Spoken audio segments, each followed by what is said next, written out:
Kemuliaan bagi Allah di tempat yang maha tinggi, damai sejahtera dicurahkannya bagi kita hari ini, Sabtu 4 Oktober 2025. Saudara-saudaraku, mari kita berdoa. Kasih karunia-Mu ya Allah, memungkinkan kami untuk terus datang di hadirat-Mu yang kudus. Sebab kami tahu bahwa Engkau adalah Allah kami. Oleh sebab itu kami memuliakan-Mu dan memohon pencerahan dari Allah atas firman Tuhan yang kami bacakan hari ini. Dalam nama Yesus kami berdoa. Amin. Para pendengar Renungan Oasis Fajar, hari ini pembacaan diambil dari Kisah Para Rasul pasal 10 ayat 27 hingga 33. Dan sambil bercakap-cakap dengan dia, ia masuk dan mendapati banyak orang berkumpul. Ia berkata kepada mereka, "Kamu tahu betapa kerasnya larangan bagi seorang Yahudi untuk bergaul dengan orang-orang yang bukan Yahudi atau masuk ke rumah mereka? Tetapi Allah telah menunjukkan kepadaku bahwa aku tidak boleh menyebut orang najis atau tidak tahir. Itulah sebabnya aku tidak keberatan ketika aku dipanggil lalu datang kemari. Sekarang aku ingin tahu, apa sebabnya kamu memanggil aku?" Jawab Kornelius, 4 hari yang lalu, kira-kira pada waktu yang sama seperti sekarang, yaitu jam 3 petang, aku sedang berdoa di rumah. Tiba-tiba ada seorang berdiri di depanku. Pakaiannya berkilau-kilauan, dan ia berkata, "Kornelius, doamu telah didengarkan Allah, dan sedekahmu telah diingatkan di hadapannya. Suruhlah orang ke Yope untuk menjemput Simon yang disebut Petrus. Ia sedang menumpang di rumah Simon, seorang penyamak kulit yang tinggal di tepi laut. Karena itu, segera kusuruh orang kepadamu, dan dengan senang hati engkau telah datang.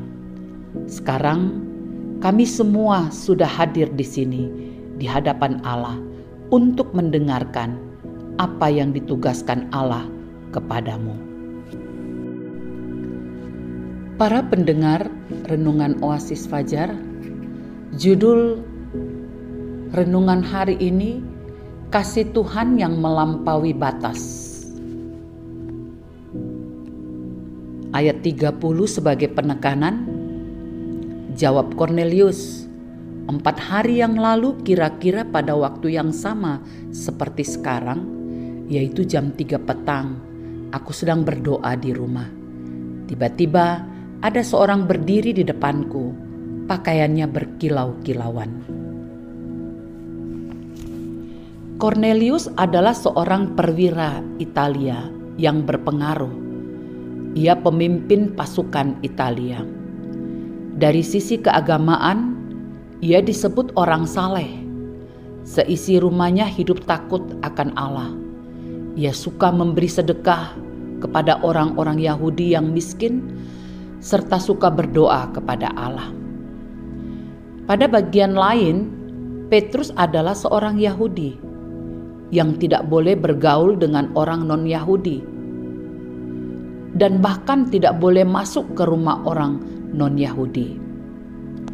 Tradisi dan kepercayaan seperti ini membuat Injil tidak leluasa diwartakan oleh Rasul Petrus. Kemudian Tuhan memberi penglihatan kepada Petrus. Ada berbagai jenis binatang yang haram.